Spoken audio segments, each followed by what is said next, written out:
Hello, everybody. Welcome to the Buckeye Weekly Podcast. I am Tony Gerdeman here, as always, with Tom or Tom.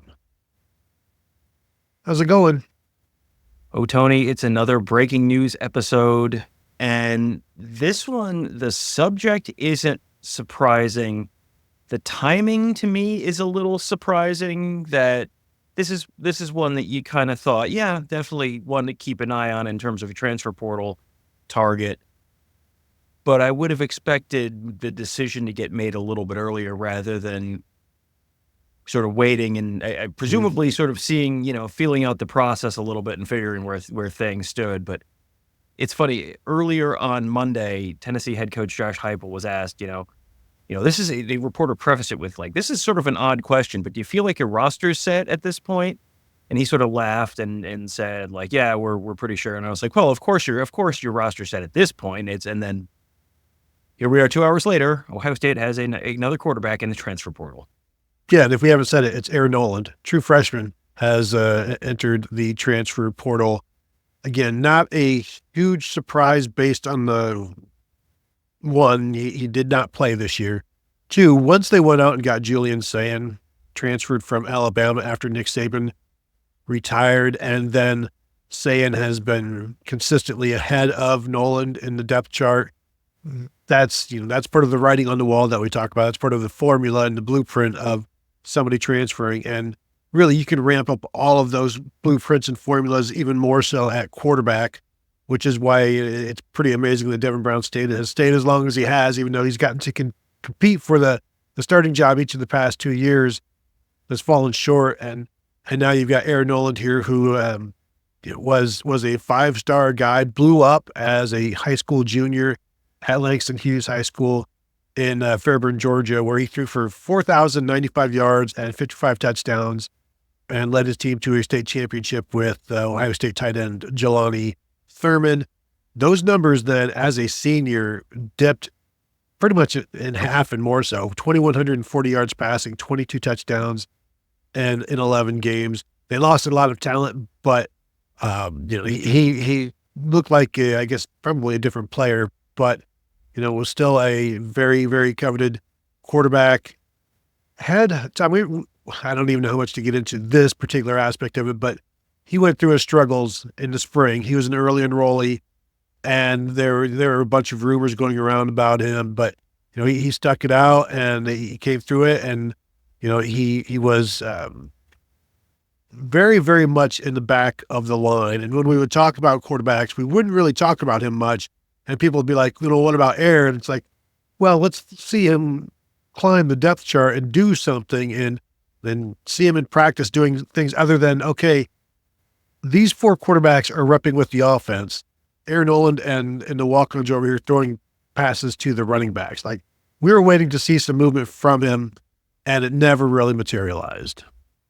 And it kind of felt like he got a little bit of an unfair shake to a certain degree. And this is probably a little bit of a welcome to the big leagues kid kind of moment where, there's a lot of good stuff that comes with being an Ohio State player, but also nothing is going to be given to you. And, he signed and enrolled at Ohio State. And then after that happened, Nick Saban retired, and then Julian Sayin went in the portal, and Ohio State went, well, we can't pass up this opportunity.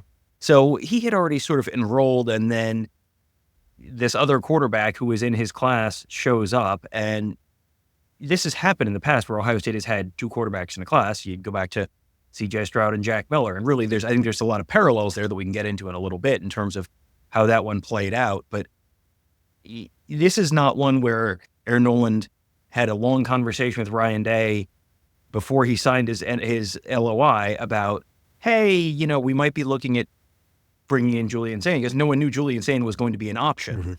So this was not, talking to Jack Miller, who'd been committed, and saying, hey, we're looking at bringing in another quarterback at a time when Jack Miller could have said, listen, thanks for the offer. I appreciate it. I'm going to go do something else with my time and talent.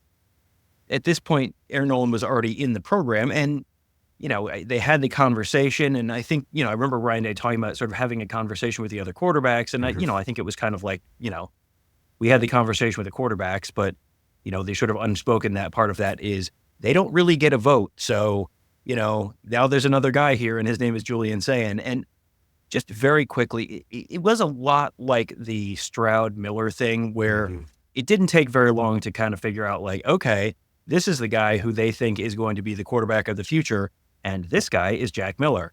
That is not the same person. And it has very quickly felt like Julian Sayin has moved up the depth chart. He was the third guy in there this year. He got the third most snaps of any quarterback behind Will Howard and Devin Brown. He played in 3 games. Lincoln Heenholz only played in 1. Air Noland didn't play in any. And this is one of these things where they can happy talk you and tell you, oh, we like all of our guys, but don't listen to what they say. Watch what they do. And what they were doing is telling you Julian Sayin is the quarterback of the future. And Devin Brown being the number 2 quarterback and transferring out tells you that Devin Brown probably has a pretty good sense that Julian Sayin may be the quarterback of the future at Ohio State as well. This feels like, this is probably some confirmation that may be how other guys in that room feel too. And we know the quarterback is the most important position in sports, and so you have to upgrade the position as best you can, as often as you can, as much as you can. And when they saw an opportunity to go get Julian Sayin, they did it. They had to do it knowing that it was probably going to cost them Air Noland, unless Air Noland, beat him out and climbed up the depth chart. They had to go in knowing that you can only keep 2 guys in the same class for so long, but also knowing that you're always losing quarterbacks. I guess it's better to bring in 2 than bring in 1, because if you lose 1, then you've lost all of them.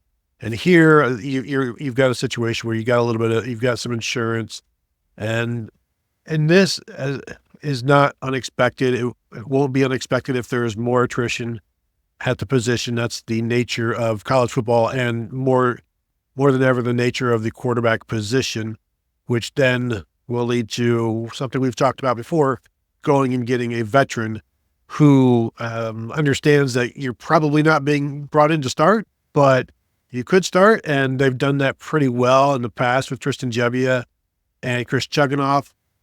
Gunnar Hoke, convinced him that he could have an opportunity to compete for the job, and really everybody gets an opportunity to compete for the job.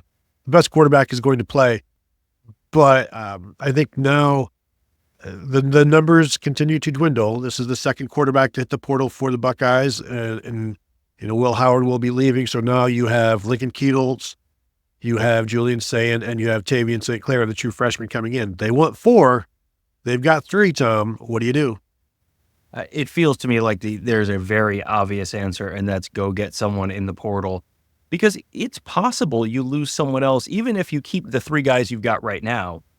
Go through spring ball, and it's possible you lose someone else in the spring. Let's say Tavian St. Clair comes in and is just immediately Joe Montana crossed with Michael Vick, crossed with, Tom Brady.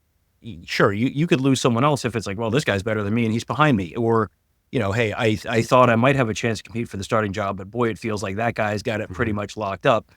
Guys aren't stupid. They know, and again, you can watch what the coaches are doing, and you can tell me there's still an open quarterback competition, but, coming out of the spring in 2019, we would have predicted with 100% certainty who the starting quarterback was going to be, and we would have been correct. And in 2021, we would have come out of the spring predicting with 100% certainty who the starting quarterback was going to be, and we would have been correct. And we would have predicted with not quite 100% confidence, but a decent degree of confidence that it was going to be Kyle McCord last year. And this year, yeah, sure, it was an open quarterback competition, except everyone knew it was going to be Will Howard. So, you can sort of tell people that, but you can also read the room. Quarterbacks are, intelligent people, and they can look at the film. They can watch the film. They can watch how the reps are being divided up. They can watch what people are doing with the reps, and they can figure out pretty quickly, like, here's where things probably really stand. And maybe I haven't played my best football yet, but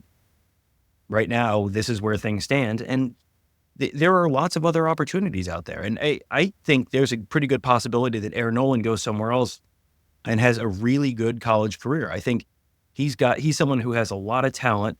And is he going to go to Georgia? Maybe not. But he's a Georgia native, so let's just stick with Georgia schools. You telling me he couldn't go to Georgia Tech and be an effective Georgia Tech quarterback? I think That's entirely possible. He is a very, very talented guy.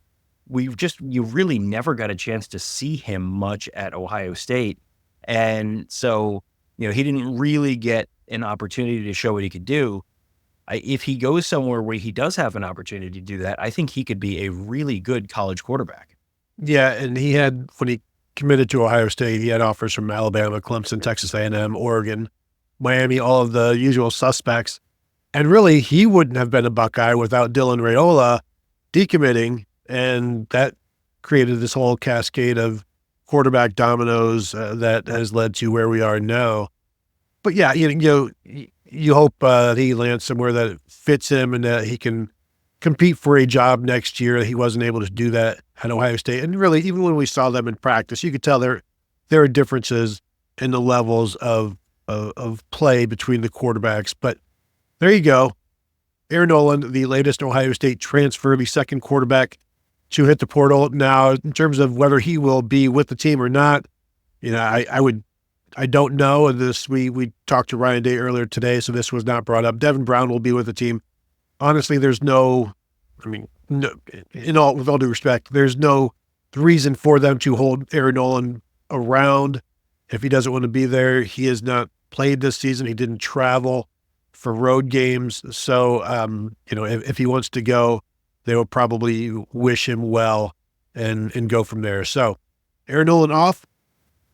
Won't be the last. He certainly won't be the last. I keep wondering when the first Ohio State starter will announce that he is entering the portal. I assume that will happen, if it does happen, after the season rather than while the season is still going on. So there you go. Hit the thumbs up if you watch on YouTube. We would appreciate that. Of course, 5-star rating and review on your podcast platforms of choice. And continue to find us at BuckeyeHuddle.com, where we are talking about all of this on the Buckeye Huddle message board presented by Jeff Ruby's Columbus.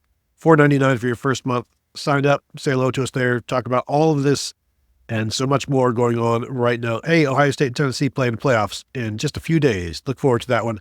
Thank you all for tuning in, and we will talk to you guys later.